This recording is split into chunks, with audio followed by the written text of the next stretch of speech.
quick introduction. Jim Ries. I've known you for almost 30 years. Tell a little bit about you. I rescue business owners who are working with the wrong attorney. Not a bad attorney, just the wrong attorney. I'm Jim Ries. I'm Director of Business Development for Offit Kurman. We're a full-service law firm. Chris McDonell. As Mike said, I am a husband as well of 26 years. I have 2 children. My son is 21. My daughter is 19. They're both in college, so we're technically empty nesters, and that's okay. It's actually very okay.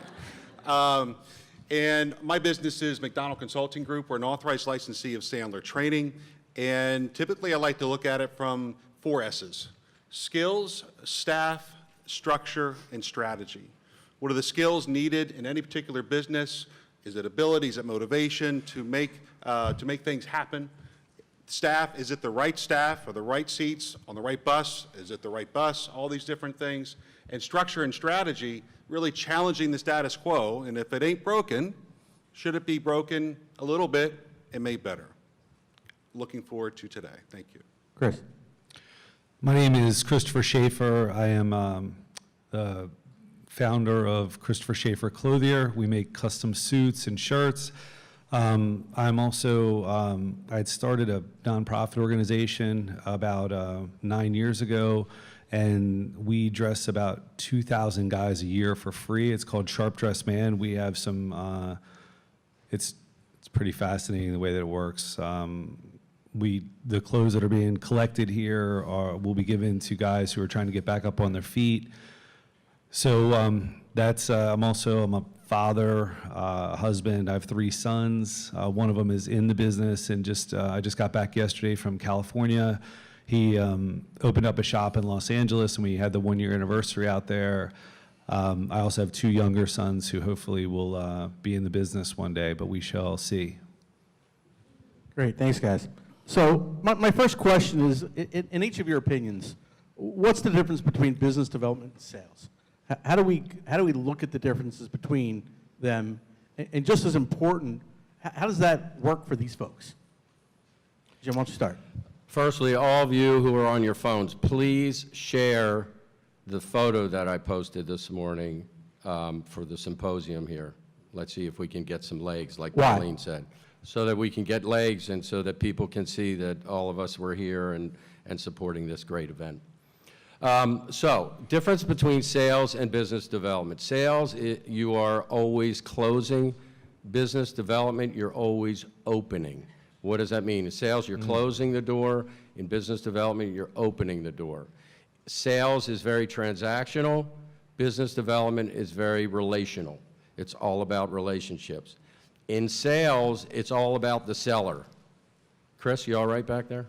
Keith, you okay? Come on, guys. A little tension. In sales, it's all about the seller, and in business development, it's all about the client. So those are the main differences between sales and business development. In sales, it should be all about the client too, though, right? Yeah, but not the way most people operate. It's all about, so you're different. about the seller. So you're all about the relationship. Correct. Got it. Chris, agree, disagree? You gotta say which Chris. Yes, Chris. Again, I got a small brain, so let's go in order, because I'll never jump around. Very much agree with what Jim said. Just by show of hands, raise your hand if you love being sold to. Exactly. Mike, well, that's Mike. So being sold to is oftentimes uncomfortable for various reasons.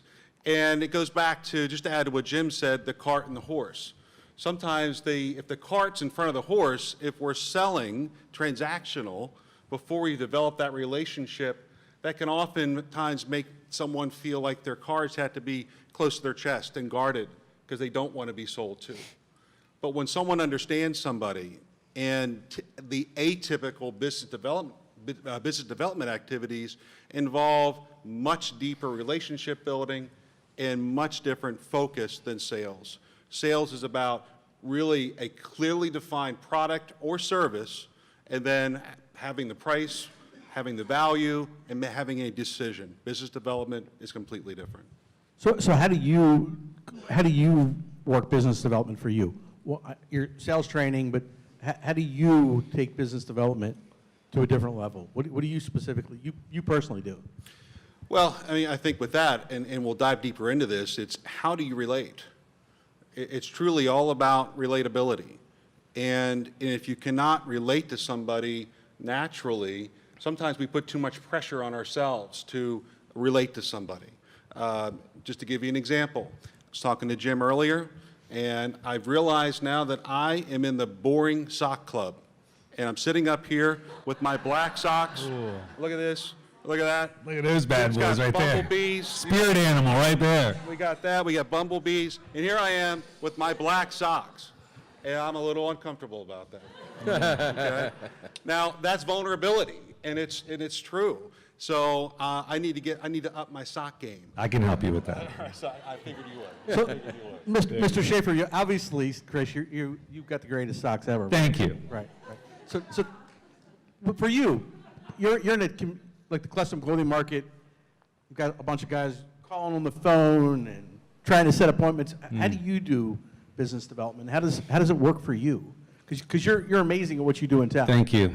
I think that it's are you working on the business or in the business kind of is the difference. I had the opportunity that before my son moved to Los Angeles is that the phase of really learning how to run the shop was for me to kind of get out of his way and see what he would do, even though I was in arm's reach, but kind of needed to see what he would do so he would internalize that for when he went to California, is that, he'd have to get it up to speed as quick as possible because everything is about twice as expensive as it is here out there. So I had the chance to be the CEO of my business and not be the top sales guy. And so it's two different kind of mindsets. I thought it was really interesting what Jim said about opening and closing. That was, but it's kind of goes to that. Last year when I went to California to go visit him, I read the E-Myth, which I hadn't read in a while, and it really kind of stuck with me about the on the business or in the business. Just two different kind of mindsets of the one is when you're the one is when you're getting paid, and the other one is when you're just building the relationships. And I mean, I love the relationship part of it, which I guess we'll probably get into a bit later. Yeah. So I cannot stop looking at his socks. I don't know about everybody else. Thank you. How about mine? What do you think of mine? Yeah, you're boring. I know. So getting back to an icebreaker, because that's an icebreaker, right? Talking Your about socks? socks is an icebreaker. Sure. It can be. Or your shirt, or your whatever. Thank you. What are some of the icebreakers that you would use for these folks so they can look at some creative icebreakers to use, whether it's the color of your hair or the color of your eyes, or what are some icebreakers you would use, I think especially complimenting from a clothing someone. standpoint? Yeah, I think complimenting someone on, it's especially, there's a fine line in this day and age of, what you can and what you can't say and what's inappropriate and what's appropriate. But, in general, finding something that you genuinely like about someone and being able to compliment them on it is always a nice thing to do. Got it. Chris, how about you, Mr. McDonell? Very similar to what Chris said, and when it comes down to when you're out, and business development means you're out of your comfort zone. Oftentimes you're out at events, could be networking, could be making cold calls, could be walking in, could be just general activities. What happens, and sometimes an icebreaker, if you have to think too hard about what that icebreaker is, it may not apply to that person. So it's really being present. And totally real. And it's so hard to be present these days. We're always thinking about something. We get distracted so often. Focus on them, and if they ask you a question too quickly that goes down a potential sales route, just think to yourself, is it time for this? And if they say... Do you say anything to them? What's that? Do you say anything if somebody comes up to you in a networking event and starts to pitch you on whatever it is? Do you back them off and say, hold on a minute, you don't even know who I am? What? Yes and no. If someone comes up and they start pitching me on their business, I may just ask some questions just to say, hey, I'm not really sure I understand. Can you help me out? I'm a little confused, or I need your help. And then we might just start having a basic conversation. But if someone asks you, If they ask a question, why should, or tell me about your business, that's a big trap. Because we hear that, tell me about your business. What do we want to do naturally? Blah, blah, blah, blah, blah, blah, blah, right? And it turns into the Charlie Brown teacher. Raise your hand if you know what that sounds like. Raise your hand if you've never heard that before. Yeah. Okay, most have, all right. I got to be careful when I say those things. But it's yeah, people here, yeah. right. But one more thing on that, because we get in a situation where we feel like we have to tell, instead of looking at them and saying, you know what, as much as I want to tell you about all the different things that we do, I really don't know enough about you. And I'm a little uncomfortable doing that. That kind of levels the What I say to a lot of people sometimes is, I have not earned the right to tell you what I do. I don't know you. You don't know me. How dare I come to you and tell you about my business when I haven't earned that right to do that yet? So Jim, you're everywhere, right? For the most part. Yeah. Yeah. So what about you? What are some, I mean, you've seen most of these people. You walk into a room and it's somebody completely different. You and I went to an event, I don't know if you remember it, but there was a belly dancer. Remember the belly dancer event? Yeah, of course. Remember the belly dancer event, Katie Yeah. Bush? Yeah, So it was one of the most awful experiences of our life, right? correct. Right. It was you, me, and Katie Bush. Right. That was about it. And we were there to support a speaker, and what did you do? So when I go into a networking event, my icebreakers fall into two categories combined. One is complimenting, that both the Chris's already mentioned. It could be complimenting someone on their clothing or whatever. The second that goes right along with it, at least for me, is humor. People would be disappointed if I didn't say something and try to be funny. So for example, oftentimes people compliment me about my hair. That's compliment and humor together. So, Have you thought of going pink? no. No. I don't even know what that means, but. Like with the sides, you could go. Nice hair, Jim. But to your point about the salesy person that walks up to you and already is in your face with a business card, that's one of my pet peeves, because why would I take their card? I don't know anything about them, and why would I do business with them? Because I don't know anything about them yet. And that's just bad networking etiquette. I just don't. I'm just too nice to really tell them that what they're doing is wrong. So maybe somebody else will tell them, but it's probably not going to be me. Although I have called you No doubt. after. That's correct. So Mike. That was my next question. Yeah, Mike connected me with someone, and I sat with her for an hour. And she never asked me about me personally or professionally. It was 60 minutes about her, and I walked out, I crossed her off my list, and I called Mike, and I said, Mike, you need to coach her or stop making introductions for her, because she makes you look bad. It's very true. Yeah. It's very true. That person is not in the room. No. Just to let you know. Correct. They weren't invited. So I hear it all the time. I hear it from people. I hear it from young people. I hear it from folks. They say, I want to be Jim Ries. Anybody ever said that? I want Jim Ries's job. I want to be Jim Ries. You. There's a lot of you. So, and this is not the question I gave, but that's okay. So what's the secret sauce of Jim Ries? Secret sauce is I'll outwork anybody. That's it. Period. I see opportunities every time I make a turn, and I'll outwork anybody. It's not as easy as you make it look. Well, it's not easy, but Chris McDonell, how about you? You're unbelievably successful in this world. You train people around the world. What's your secret sauce to business development? I have to go back to relatability, and what I hear from clients and different folks that I've worked with and known for many, many years, and it's I guess the atmosphere where you don't have to worry about your egos, you don't have to worry about just so many different things, and be relatable to that person and understand them. I've been told I'm genuinely curious, and I guess by that it just means that, and I love what Jim said, just no one is going to outwork, and I think that's so important to keep in mind as well, but be genuinely curious about other people. How many times have you been to Europe in the past year for business? Past year, twice, All over the country, travel? yes. You outwork almost everybody I know. So I think for both of you, it's a great point.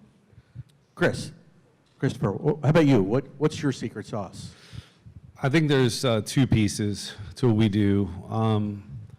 The one is that I'm having a good time. It's really fun. Like, it's super fun.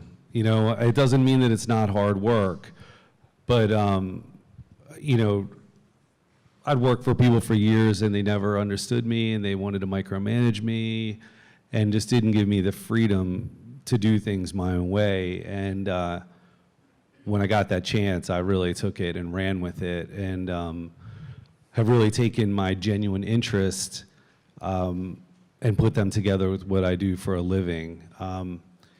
You know, we make suits for people that are in business, for grooms, but also, you know, I've been a musician all my life, so we work with some musicians, and it really makes it fun and exciting, and it keeps me dialed into that world.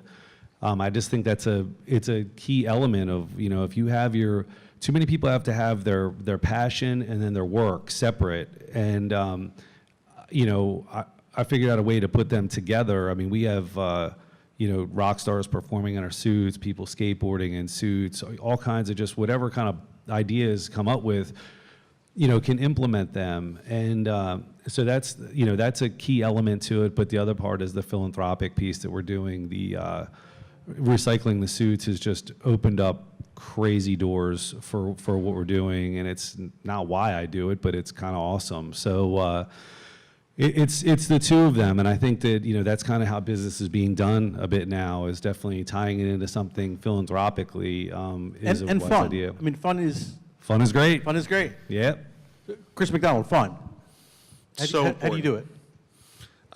You know, and I'm thinking about a trip I'm going on next week. I fly up Sunday. I go to Boston on Sunday, and Monday night is we're going bowling, competitive bowling, with some people that never bowl, and we're just going to have fun and just enjoy ourselves and make fun of each other. And that's when you can be in an environment with people and you can have fun with them and not take yourself so seriously. It just adds so much to the equation. I think sometimes we take our own selves so daggone seriously and just need to relax. My wife says it all the time to me. With what you do, no one's going to live or die. It's just, it's business, it's personal, it's BD. You're not performing rocket science. No. You're not performing brain surgery. So you have fun all the time. Yeah, right. How do you do it? Well, I love the firm I work for. They support me 100%. I have a passion for what I do. I believe in the attorneys and the management at our firm, and that makes it all fun. And I get to travel internationally also. I'm leaving Tuesday for Prague for a European conference where I'll be presenting on networking to managing partners of CPA firms and law firms. So those are really smart guys, a lot smarter than me, but they don't know anything about marketing and business development. So it's like it's a hot topic and a popular topic with them. You and I, over years and years and years, have had a lot of deep conversations about our kids, about our grandchildren, mine to be, yours current. Going deep, how important is it for you, and how important is it for these folks to learn to really go deep with their prospects, their clients, their employees? How important is it, and how do you do it? Chris mentioned the key word before, which is vulnerability and relationships.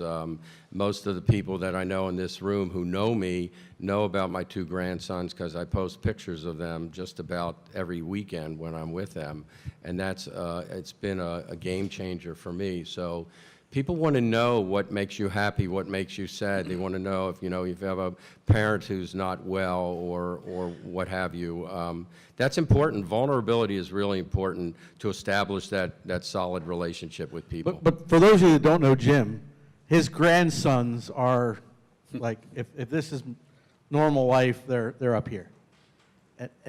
But you can't fake that. No. And you don't. So Chris, how do you go deep with people? I mean, really, you and I was at your daughter's high school graduation. Mm-hmm. You and I have a very long relationship, and we go deep. But how do you go deep, especially in a business development? How do you do it with somebody new? it's to that point with someone new, you have to look at it, I guess, in stages, but it's asking about, again, being vulnerable and asking about them. Sometimes we are so focused on, because of different pressures, either real or perceived pressures that we have when we're in our roles, that we tend to start speaking so much about ourselves, almost subconsciously, instead of talking about them. As you build that relationship, and once you do get to the point where they can make a decision to buy from you, a big percentage of it isn't about the product or service. A big percentage is how comfortable are they with you? How much have you put on the line with them to bare your soul in certain situations and to be able to get to know them? And it's just so important to be able to do that and understand what that means. Chris Schafer. So my process for when I'm designing clothes for someone is that I have to know who they are. It comes out in the design. Yes, Larry, I see you. You're very dapper. Thank you, Larry. Let's hear it for Larry today, everybody. Larry. Wow. Hey. That's right. My daughter actually came down and helped pick out the colors and design and made that day much more special. And my wife thinks I look good. That's what really matters, right? Linda helped him with that. She helped him with that. What do you got, Larry? Linda Specials. Nice. So I think that, for what we're doing is that knowing who the person is and, who they need to portray and what they do, especially for business, that's all a part of in the getting to know someone, which I like anyway. I like to get to know people because it's fun. You get to know people on a deeper level, and that comes out in the clothes and how they wear them. We dress people for a lot of important events in their life, and then also for their day-to-day and how they present themselves to the world. And over working with people over time is that you see their fashion sense kind of, you can pull bits and pieces out of them, and you'll see people wearing things 5 years later that they would have never seen themselves wearing. And I love turning, guys who were not known as being the best dressed guys into being the best dressed guys. And then especially when it comes to Larry, I know I see you back there. So, and it's fun because, they feel great. When you look great, you feel great. So that's a big part of what we do. But the other part of really, the business part of going deep is, there's nothing like when you can refer business to people. That's when it goes from just networking, and that's a big deal, and I try as much as possible to do business with my clients, and that's, it's a good way to do it, and it starts a reciprocal relationship, and when you can have that, then people are more apt to send business to you, and it's real interesting when you can, going back to LinkedIn and everything like that, when you can share your network with people, that you'll find business come somewhere out of left field because you did for someone, and then someone else does it for you, and round it goes. So how many introverts do we have here? Keith, Emily, me, believe it or not, I am. You wouldn't think so, but this is actually uncomfortable. So from an introvert standpoint, they walk into an event, whatever the event is. They walk in here this morning. What's some advice you can give to the introverts or those that might just be a little uncomfortable or hate the whole sales, networking, business development stuff? Chris Schafer, why don't you start? So I think that people think it's just a numbers game, and how many business cards can I get out, or how many can I collect, and it's really not that at all. I mean, I've heard plenty of stories over the years, some people who were like, I've put some cards in my right pocket and some in my left, and they're like, yours went in the left, and I was like, what does that mean? It means that we're gonna actually connect.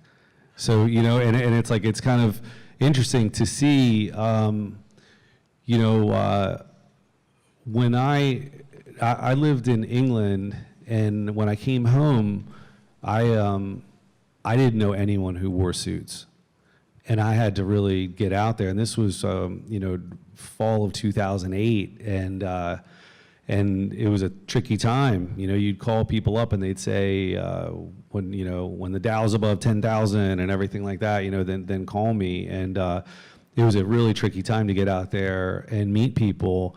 And I think that, you know, what you find is by going out and networking is that most people are kind of uncomfortable in the room, okay? Because it's probably not what you would choose to do with your free time. For me, I'm a guy who's been sober for 14 years, and most networking. Thank you.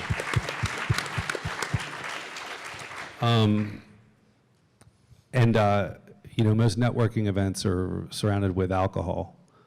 And I realized once people actually started getting in the bag, it was time to go.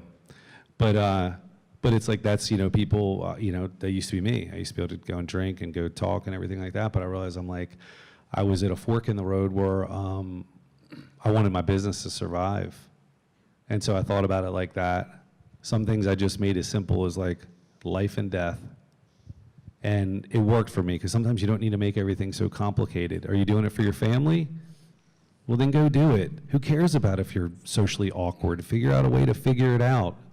You can be great at something, but it's like if no one knows it, it just doesn't work. So it's like you got to kind of make, you know, if you're in business and you realize there's something that you're not good at, I've found from starting a business from nothing is that you have to be pretty decent at everything until you start paying people to do the things that you don't like doing.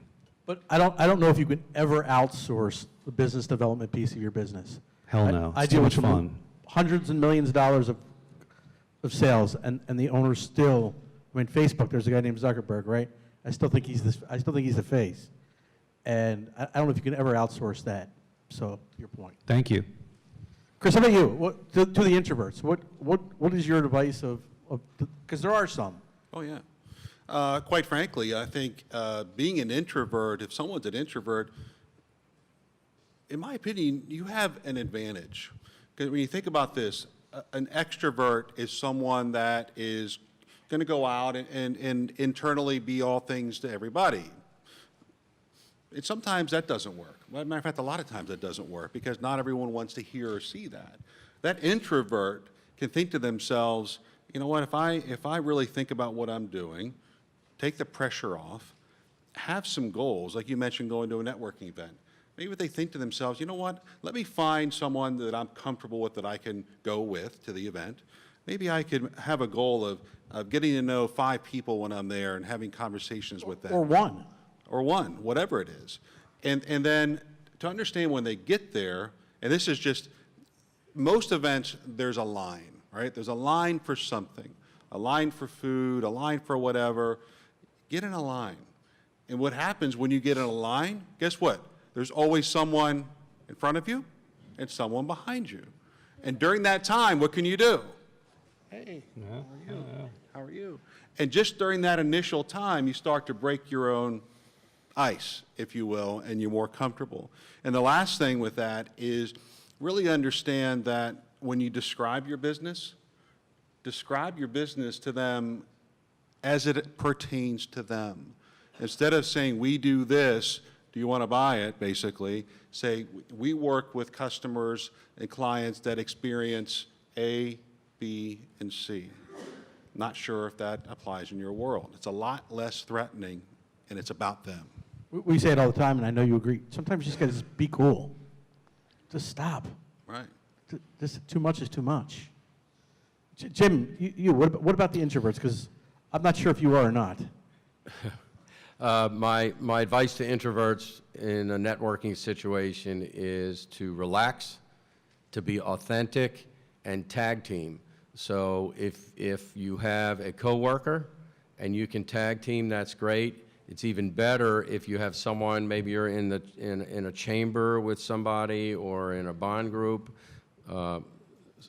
Nice plug there for bond, but with someone. But you make a plan to meet there, and then tag team together because they can introduce you to people and you can introduce them to people. I don't recommend that you go to an event with colleagues that you work with and stand in a corner and talk to your colleagues. Right. You work with them anyhow, you probably don't like them. Why would you talk to them? So, I see it all the time, you all see it all the time. It's a closed conversation, 3 people from ABC Corporation talking. Nobody can break into that conversation, and it just doesn't work. People think I'm rude all the time, but I'll go. Just most of the time. I know. I'll go and say to people, enough. You 3 work together. Go see somebody else. I mean, all the time. And people think I'm being Keith Dahl. You're shaking your head. I remember an event. You and I did it to somebody. That go see somebody else. So before I ask the last big question, it's going to take a few minutes. I thought we'd open it up to any questions at all around business development, sales. I mean, there's books written on this topic. We can talk forever, but the turkey sandwich awaits in 10 minutes. So are there any questions from anybody? Yes? Any of you, what is your best? Whoa, nice move, Mike. Yeah, smooth. That was all planned. I feel like Oprah. Mike, what did you play in college? Oh my gosh. So anybody can answer. What is your best tip for getting out of a conversation you don't want to be in? Great question. Just tell the people you drank too much beer, wine, or coffee, and you got to hit the ladies' room. I'll go. And some people have seen me do it. It's called the handoff. So, yeah, the handoff. So you introduce them to somebody else. So, that's the handoff. What about you? That's a big one, but that is a great question because sometimes we feel that, oh my gosh, I wanted this to be like a minute or two, now it's 10 minutes, now I'm uncomfortable, I don't want them to not like me, should I just walk away? All those things can go through our head. So one of the things you could say is, you know what, there's a lot of people at this event, I hate to take up too much of your time, and just something like that. And to Mike's point, do you know most of the people here? Oh, you don't know? Let me introduce you to that person. It works very well. I was actually joking a little bit about the handoff. Chris Schafer, what about you? I think just being honest is if you're in the room to meet a bunch of people, say, look, I want to meet more people here. Mm-hmm. You even sandal them on the outro. Anybody else? Yes. Yeah, I have a question. Is the cold call dead? Ooh, great question. And also, if there is a cold call, what does it look like now? Is it called an email? I don't think it is. No. Let me go real quick. There was something said earlier about the telephone, and I don't remember which one it was, but the telephone. I mean, the telephone weighs 1,000 pounds, so it's the heaviest piece of office equipment in your office is the phone. You keep it in your pocket, but most people won't pick it up. I spend all my time on the phone, so I'm old school. I'm a bald old white guy. So, what about you guys? Is the cold call dead? For me, it's dead. I think if you can't find somebody using Colleen's favorite tool, LinkedIn, if you can't find a common connection to the person you want to meet, then you just have to wait. I don't see any reason to make cold calls. It may work in a couple of industries where they're dialing for dollars 100 calls to make maybe one meeting. That to me is not a good return on investment. I think use LinkedIn and find somebody who's connected to the person that you want to meet and ask them in a nice way for a warm introduction. Should never have to make cold calls, at least for me. Chris Schafer. I had to do a lot of cold calling when I first started designing clothes, but I'd lived in London and it was just that was the way that was what I had to do. When I get people who cold call me now, I hear them out because I like to hear a good pitch. I don't like being sold, but I like good service. So I like to I'll critique someone when they call me, and I'll say, look, this isn't really for me what you do, but and tell them look, keep dialing. I know how hard it is, and I know they're getting their brains beat in, and especially now I get so many robocalls every day that, you know, it's, I don't know, maybe as I'm getting older, it's refreshing to hear people who got to pick up the phone and call, I don't know, but it's like, I think that there's something about like actually like person-to-person communication. But, you know, is it sort of not as powerful? You know, I mean, my son is in California, has been out there for last year, and, you know, and he's younger, and he's trying to do the cold calling stuff, and it's interesting what you said about being 1,000 pounds, because a lot of people are very, very scared just to pick up the phone and really, what's the worst someone can say is no or hang up on you. I don't know if it's dead, but I think the warm call is killing the cold call. Absolutely. But I think the problem is that a lot of you have taken that to think, I don't even make warm calls. Because I'll just handle it by email or text, and I see a lot of people that won't even you'll make the warm call, because you've called me 1,000 times. But there's a clarification. A cold call is calling someone you don't Agree, know. agree. Warm call is calling a client, checking in with a client or prospect. I don't see anything wrong with that. Cool. I just wanted I do that all the time. just wanted to clarify that part of it. Phone call. Is it dead? I definitely don't think it's dead. I think to Jim's point and Chris's point that utilizing your connection base is critically important, and oftentimes we underestimate the power of that. Often cold calls, depending on the role, it's great practice.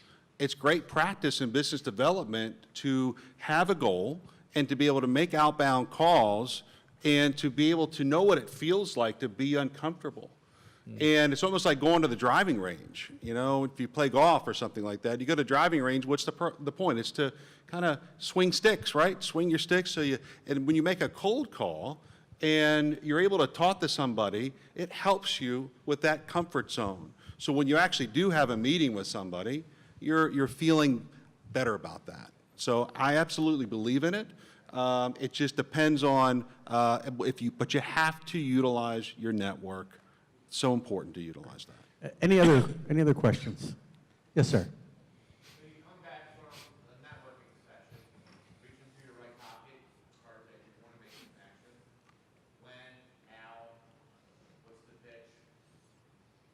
What do you do with that? When, how, and what's the pitch? The right pocket.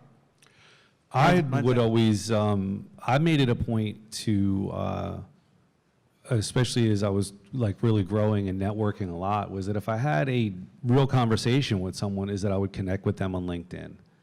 And that was something I would just do kind of automatically, to have that be as my database of people that I had met over the years. And it's worked, you know, it's really growing a strong, you know, a strong network really was through that. So I think that was key.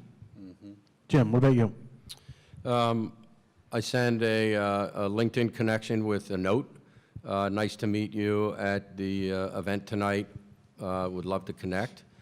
But the people that I meet that I want to follow up and have a meeting with, I send them an email and suggest a time and a place to meet, or a phone call or something like that. So and everybody gets loaded into my Outlook as well. Yeah. Chris? That's critically important. And I think even going back to the event, like you mentioned, an event, you have business cards. Most of us carry our complete life in our pocket, our calendar. And if you can, with them at that moment, would it be okay to look at our calendars for the next week or so to find a 10-minute block of time for an introductory call? And if that works and you can do that, you can put that, you know, calendar invite right then and there. If you don't do that, getting back to Jim's point, connect on LinkedIn right away. It's just got to be a practice. And then reach out with a phone call. I think a phone call is nice to be able to touch base with them, set that appointment for that 10-minute conversation to get to know them better, and then see where it goes from there. Yeah, I do a little different. I do handwritten thank you notes, kind of like old George Bush, and I think most people don't do them. So that's something that I try to do. Kind of lose it sometimes, but that's always been the goal, is to a handwritten thank you note, because I don't think anybody does them anymore. So any other questions? We've got time for one more before we wrap up. Any other questions? Yes, Colleen. I think it's really important to understand what channel they work in. So to understand, how do you communicate? Do you like text messaging? I get a lot of text messages from CEOs. Is it phone? Is it email? Is it LinkedIn? And understand their channel, and then Great point, great point. But before we're done, I just wanted to thank Larry and Grant. If you guys can give them a round of applause for setting this up tonight.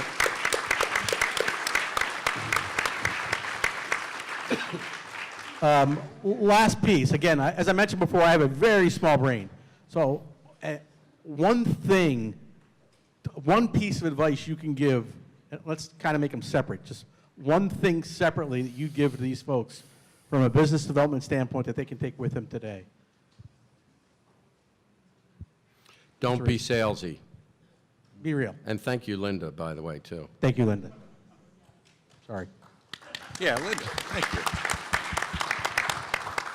Don't be salesy. Yes, Chris. and that's very important. As we said earlier, no one likes to be sold to.